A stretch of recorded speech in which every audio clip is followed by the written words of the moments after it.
The views and opinions expressed do not necessarily represent those of Access Fort Wayne, the Allen County Public Library, or any other supporting group. Get involved with Access Fort Wayne and make your own television programming. Call 421-1250 to find out more.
Welcome to Wesley TV. Here at ChristmasFest, my special guest is, well, I'll have him explain himself to you guys who he is. Sorry, I'm hypnotized. I'm excited.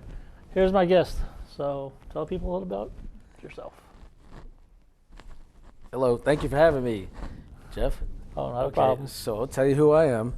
It's for your audience who may not know. My name is William Steele. I have a TV show on A&E Network called Inmate to Roommate, one of the top reality shows in the country right now. And Inmate to Roommate is about people getting out of prison and rebuilding their life with people they don't know. So I served 18 years for nonviolent crimes, and while I was incarcerated, changed a lot of things, went to college, took some college courses, wrote some books, and started having ideas for what I wanted to do, get out and help people through my experiences. Well, getting ahead of myself, I'm originally from Brooklyn, New York. And I grew up with a mentally ill mother, middle-class neighborhood. It was a lot of Italian, Jewish neighborhood. But my mother was mentally ill, and she was picked on by bullies sometimes, And so I found myself always defending my mother, around the neighborhood, and being pretty much a loner because I didn't trust people that would pick on the mentally ill, and my reaction to that. So I pretty much was a loner, and that stuck with me all my life, wanting to defend women, especially the mentally ill. So I wanted to be like, it's kind of like a James Bond type character, like Mission Impossible from the 60s or James Bond, a guy who can pull off anything, get in and out of anything, but I wanted to do it for the greater good to help people. And so fast forward, I was in real estate. I worked in a real estate firm. I was going to college, but I decided to take a course in New York City at a locksmithing school, learning locksmithing, safes, and alarms.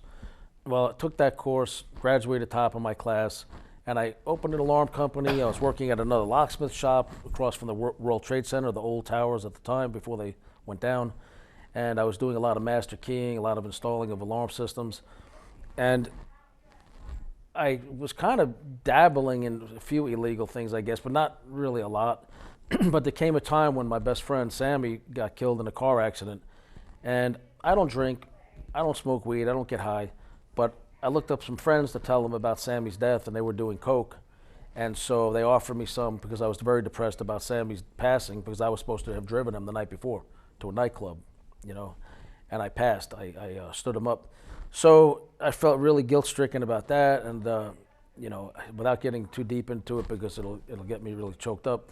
He died, and I looked up some friends to tell them, and they were using coke, and they offered me some. And it felt good for a minute, and anyway, I got hooked on cocaine pretty bad. This is in the heat of the 80s, cocaine epidemic, crack epidemic, and all that. So I began snorting and smoking coke, freebase, whatever. And I got in over my head. I started taking my skills with locksmithing and alarms, and I started doing burglaries all across the country, South Florida, Las Vegas, California. And those turned into, I was making millions of dollars. I mean, for me, it was easy. I'm not here to, brag about my skills or my conquests. There's joy in those periods of time when you're just, you're young and you're depressed and you're suffering with, being brought up with a mentally ill parent and stuff that I wasn't acknowledging that it was bothering me. And then the guilt over my friend's death. So I was just out to have a good time. It was all about, doing what I wanted to do, doing coke, hanging out with people I probably shouldn't have been hanging out with. And I just was doing burglaries all over the place, and it's free jewelry and free artwork, So traveling to the Bahamas and all over the United States. Anyway, all that lifestyle ended up in a lot of connections and meeting very prominent people in California, South Florida, including the wealthiest serial killer in American history, Robert Durst, and several other people I'm not going to get into at the moment, but then Ghislaine Maxwell and Jeffrey Epstein in Palm Beach. And through those connections, I was privy to some internal discussions because I was doing coke and because they saw that I was involved with a lot of illegal things that most people might not have been exposed to. And I documented a lot of those experiences. So fast forward, I ended up getting in trouble more than once, going to prison. I escaped from prison. I ended up on America's Most Wanted website. And so I just really destroyed my life, chasing, this cocaine around. But before I went in, I was even trafficking kilos. I was trafficking guns from South Florida to New York for various groups, and some very dangerous people on both ends. But I was always clean cut. I was always, a loner, so there was nobody really to tell on me. If I was going to take a trunk full of cocaine to New York, I would tell everybody I was going scuba diving in the Keys. And I'm in Fort Lauderdale at the time. Yeah. And I would tell them I'm going south to the Keys to go scuba diving. But I would park my car and get a rented car and then drive north on the interstate with all the cocaine. Everybody thinks I'm in the Keys. So nobody knew where I was. Yeah. So the only thing that can go wrong was me screwing up on the road. And other times we took Amtrak, with everything on there. Back in those days, you could take it without worrying about the dogs coming on. I think they're allowed on there now. But so all these things ended me up in prison. And, that just I'm writing a book, a full biography now, and a faith-based autobiography, telling a lot more detail. But the two books I put out, so I'm in prison, I started taking college courses. My mother, who was mentally ill, was taking advantage of my family members, and they stole $800,000 from me. So I had nowhere to go when I came out because I didn't want to go around family. They were afraid of me. And, from their point of view, rightfully so. They knew what I was capable of before I changed my life. They didn't realize I really was doing what I could to change and not be the person I was. Running around with a gun, running around with dangerous people, being able to pick up a phone call and have something done to somebody. And so they didn't realize all that, so they were afraid of me ever getting out of prison because they stole so much money from me. And but I forgive them, and I still do to this day. I'm on my feet. It's been a real struggle, but I'm trying to get on my feet. And so when I'm in prison, I started writing my autobiography. Well, HBO put a show out about Robert Durst called The Jinx, and my co-author, one of them, said to me, Gary Greenberg, he's the editor-in-chief of the Inquirer, he said, do me a favor, just write your book about experiences with Durst right now, because he's actually in the media a lot right now. I don't know if you've noticed. I said, okay. So we did the first one about Robert Durst, which is here. It's called Sex and the Serial Killer, My Bizarre Times with Robert Durst. This book is at williamsteeleauthor.com on my website. If you want to support me getting out of prison, please check it out. Buy it for the holidays for the true crime lover in your family. But this book here is a new cover on it, but you see Nancy Grace covered this on her podcast. So now I have a podcast. I have a true crime channel, and it's called William Steele True Crime on YouTube. I ask your viewers to subscribe. I started writing these books, and that one came out while I was still incarcerated. Prior to my release, I was blessed to have been introduced to my fiancée, Dr. Mary Bass. She's in studio with us now. And so I had a lot of loving support towards the end of my sentence where I didn't have much of anything during it. So the book was out, and then right after I met Mary, about a month and a half later, somebody said, hey, A&E Network is doing a show about releasing prisoners, getting on their feet, living with a non-family member. That's exactly my situation because of the inheritance situation in New York. I didn't want to deal with my family because it would put me in jeopardy, and they were afraid. So I decided to ask a pen pal in Elkhart, Indiana, could I, stay with you for a few months until I get on my feet? She was like, yeah, but we were writing so long, I didn't realize she developed a crush on me. So for her, it was like a no-brainer. The problem is she didn't really realize about Mary. On the one hand, she did. On the other hand, she claimed she didn't know about her. So A&E filmed me from the second, and Sharp Entertainment, thank you for giving me this chance. I appreciate it. They filmed me from the second I got out of prison, every day for months after month after month. The struggle of getting on my feet. These people were really strict Seventh-day Adventists, super judgmental towards everything I was doing. That when I've seen some of the footage, I'm like, wow. Yeah, like ridiculous rules posted on the wall. The guy thought it was funny to try me with like pink sheets with unicorns on it. And I looked at the room and I'm like, this has to be a joke. You guys are pranking me or something? Yeah. And so, he doesn't even know me, the husband. I knew they were having trouble in their marriage, but I didn't know how bad it was. But I was like, okay, you're not letting me have house guests anyway, So I don't give a damn. I was in prison sleeping in the bed. I'm appreciative for what I have. I'll still be able to sleep in peace, but it's kind of, insulting. But so they thought it was all funny. Their jokes were funny and good, but every time my New York humor or my New York sarcasm came out, that was sinful. In their book, it was a sin. So I'm a Christian, but you know what? I'm taught, my version of Christianity is, I hate the sin, but I love the sinner. Yeah. I love all people until you treat me or somebody around me like crap. So their version is like, if you're not that faith, which was almost like a cult, it felt like a cult-like indoctrination into their faith. It seemed like it because when I was watching, I was like, man, they're really strict. I mean, Yes. they need to lighten up and have a little bit of fun, but they were all Nope. serious in business. I'm like, Yeah, I don't even know why they agreed to come on the show because they don't watch TV. And so I didn't know that. they were warned that a docuseries reality show could make people look really, really, out of character and bad. And I said, we're supposed to be Christians and getting along, yet you're doing all these horrible things to me on camera. And they came out looking like crap, but I came out looking great because I held my tongue. And, I think one time she kept coming on to me. She would show up at nighttime when her husband went to work. And I told her, it's just cameras everywhere. And I couldn't believe I said it now, but looking back, I'm kind of glad I did. Because a lot of the footage that we filmed, I didn't know what was going to make it in until I saw it with everybody else in the country. yeah. And one of the scenes, I told her, look, I'm engaged to Mary. You're married. This is inappropriate. Get out of my room. I said, and don't let the door hit you in the ass on the way out. And this is her house, Yeah. So, but it is what it is. They kept giving my fiance a hard time and trying to break us up for, various reasons. So I was trying to write more books while I was there, and I couldn't. They wouldn't let me use the internet to do any kind of research. I couldn't, type. I couldn't unpack my stuff because there was always this threat of them, are they putting me out or not? Am I going to have to move out sooner than we agreed? And then they tried to charge me for staying there when they had told their church it was a mission house, and they were helping guys one at a time get on their feet for no charge. And the church was chipping in with a little bit of food and everything. God bless the pastor of that church. He was a nice guy. Alex, shout out to Alex. But these people were like horrendous, worst possible example of Seventh-day Adventists I've ever met in my life. And the whole world saw it now. Well, it didn't even help either because, I was watching clips of some of the stuff after we did the interview on my show, and then their one friend was being very judgmental. I'm like, why are you being judgmental? We're all human beings. But again, people have different aspects of humans. Again, like I said, I think we're all human. I judge people on personality, on how they treat me. Right. Before, but again, like I said, people are so judgmental nowadays, and she was just being straight up judgmental. It was like, give the guy a chance. You're speaking about Alicia. Alicia Yeah, I think that's what was on another prison show. She did, I think it was, 8 years? And whatever it was. And, she was on the show about women in prison with her girlfriend the whole time. So now she's a holier-than-thou Christian, I think. I don't know. And she's got a husband involved with law enforcement.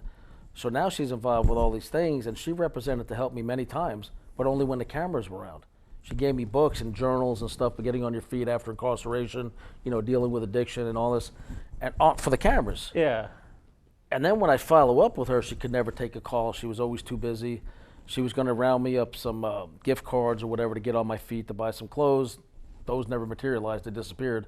Then clothes she was supposed to bring me like 4 months later, a couple of plastic trash bags full of clothes. They were all like for a 10-year-old boy. And I'm like, Alicia, I'm like, kind of overweight man, can't fit into the clothes you brought. Oh, just donate them to some other church. And I'm like, but she was really good about offering assistance, and like she really cared about everybody when the cameras were around. But one of those God bless her, but I don't trust her as far as I can throw her. And unfortunately, parole and my lawyers had to get involved in that because she was just doing so much to undermine me. And here I was doing all the right things, and she just kept trying to undermine me. And I'm like, what are you doing? Why you don't know the whole story? You think you know the people I'm living with because you know them from prison ministry? You don't live with them. Their own kids don't talk kindly about these people. Wow. They all fled the house. I think one is still in that faith, but the rest of them, they don't want anything to do with them. They're super controlling.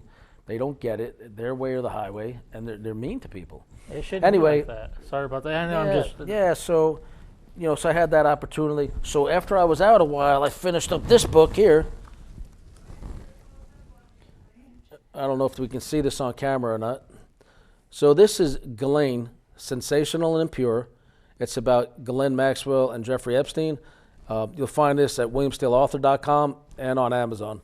So that's a book about me knowing for a period of time Ghislaine Maxwell, and in there I actually name names, and names that have never been publicized before. That book has been covered. Was it New York Post, The Sun, National Enquirer? Several publications have put it out there, but now that the social media companies, getting their foot off everybody's necks recently, I think a lot more is going to come out, and I think there's going to be more cooperation and more people that were involved with Ghislaine Maxwell and Jeffrey Epstein getting locked up. So that's what we do now. I do crime victim advocacy.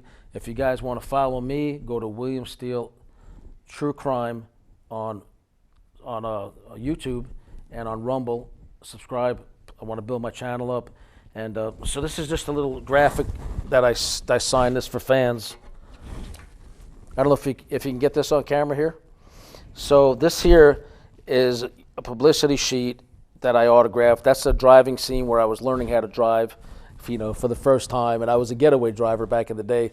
So I put Mark, the homeowner and owner of the car, through a hell of a wild ride. I remember that. And this is the rules that were on my wall right here when I walked in. I still own this. That's screen use on the show, one of the most popular reality shows in the country. And incredibly, this show, Inmate to Roommate, on TikTok, I just noticed the other day, has 10.9 million views. Wow. My fan pages have tens of thousands of fans, and there's millions of fans overall. But I'm flattered, and I know that I'm obligated to use the platform I have to help people. We're helping people that were wrongfully incarcerated, like Dr. Leslie Marlin Scholl. Dr. Scholl was entrapped by a fake federal informant after the guy ripped him off. So I think you said that he could come on your show as well. But yeah. So go to Facebook and say hello to Dr. Scholl, like Clear Dr. Scholl on Facebook. Tell him, William Steele sent you. But so we're working with Dave Reinhardt in California. Everybody please look up freedavereinhardt.com. This man had his inheritance ripped off, several $100 million, and his family had him falsely arrested, put in prison for 56 years. So we're trying to help Dave get free, and we're trying to help Dr. Scholl get his good name back. So you also, like you said, you're trying to have people on your show as well. So for instance, if I wanted to be a guest, how could I do that? If anybody wants to be a guest, if you have an inspirational story, crime victims especially, law enforcement, we want to have you on. Celebrities, guys who got out of prison, turned their life around, and really are like doing something to help kids, or drug programs, or writing books, or making movies. I'm going to be having Cyril DePazio on. He made Mob King. Mob King is going to be a huge movie. He let me do the review of this movie. This man did a ton of time in prison. He owned his famous nightclub in South Beach. And so this movie just now got picked up in Hollywood, and it's going to be released soon. So, yeah, I'm looking for guests all the time. If you know people in this community. Right now, in the Fort Wayne community, for more filming, I can't tell you what we're filming, a lot of it. Which is understandable. But a lot of it's also my true crime, my personal stuff. And we'll see what happens. I've been offered the use of a studio, a local TV studio, for an hour-long show, which I'm grateful for, and the radio station. I have no idea what you're talking about. Oh, yeah, we're here. Right. So your producers and the people that run this place have been very gracious, and telling me I can use the studio as well. So I just need to finalize that arrangement. And that's it. So we're coming into the holidays. This will actually be my second Christmas out in 18 years. The first one, was touch and go because it was joyous to be free, but people that I love had a lot of heartache around the holidays, so they're struggling with that as I'm struggling with, appreciating the holidays and trying to be respectful of the feelings of the people around me. But it's a beautiful time of year, and I still love driving around at night and checking out all the Christmas lights that I haven't seen in so many years. It's just overwhelming. Oh, yeah, we have a lot here in Fort Wayne. Did you ever see the Santa lighting over here off of Main Street? No, I've only been here, a few, 2 weeks, if that. Oh, wow. So how long do you plan on being in Indiana? I mean, I know you can't say. I'm not allowed to say. Oh, okay. Okay, well, never mind then. Let's just say he's enjoying Indiana. We'll say that much. Yeah, we go to California to film. We go to New York, South Florida. We go everywhere to film. So. Wow. So this guy is everywhere. Check him out. The guy's a class act. The guy is very laid back. If you want to have him on your show, just let him know, because he's, like I said, he's a very good guy to have on the show. Anything to say before we go? Did it go that quick? Yeah. Did it? Man, you talk a lot. I know, right? It's crazy though. Normally as a host, I talk a lot, but it's kind of cool when actually the guests get to talk more than I do. Because again, like I said, I treat my shows as, I mean, this isn't my show, but I treat my shows as, hey, you're my guest. Camera's all yours. Some people I have to talk to, but sometimes I'm just cool just listening. That's what I try to do. I had a great guest on. He went about 3 hours over the course of several interviews. Tim McBride. Look for my interview with Tim McBride. Tim McBride was the most prolific marijuana smuggler, basically in the history of the United States in the 70s and 80s in South Florida. Hundreds of tons of marijuana coming over the ocean. He went to prison, turned his life around, wrote a book about it. What's it called? Saltwater Cowboys. And now they're getting ready to do a movie and a screenplay. But he's one of my best guests, Tim McBride. One of my other big guests that I have on all the time is Ignacio Esteban. He just retired from ATF. He was a federal law enforcement agent, and he and his colleagues knew exactly who I was in my heyday when I was doing illegal things. And now the world has changed. I've turned my life around. He's retired, and now he's a frequent guest on my show. He's written 52 books. Wow. So we just did one about this crazy deal that Biden did to free a mass murderer, arms trafficker for a basketball player. I've seen you sent me something about. In what universe does this make sense? Whether you're a Democrat or a Republican, in what universe does this make sense?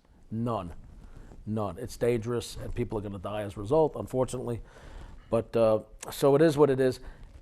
So I'm just glad to be here. That's all I want to say. If anybody would like to, support what I'm doing, post-incarceration, please check out my books at williamsteeleauthor.com and on Amazon, William Steele, 2 E's, by Glenn Maxwell and Robert Durst, and subscribe to my channels. That would be helpful.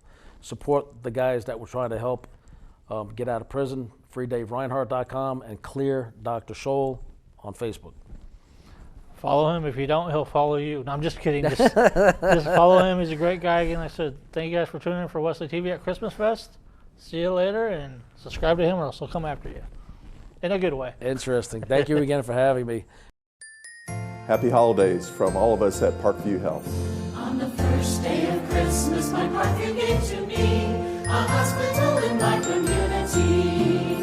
On the second day of Christmas, my Parkview gave to me 2 acts of love and a hospital in my community. On the third day of Christmas, my Parkview gave to me 3 true friends, 2 acts of love and a hospital in my community.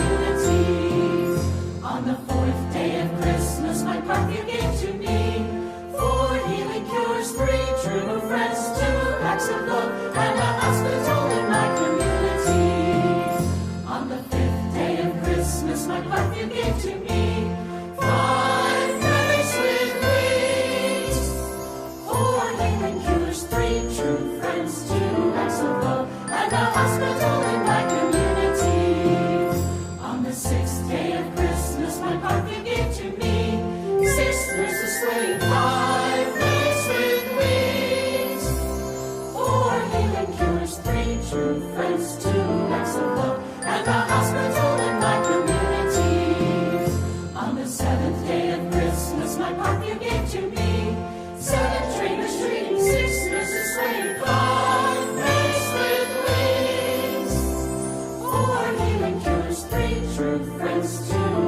love, and a hospital in my community.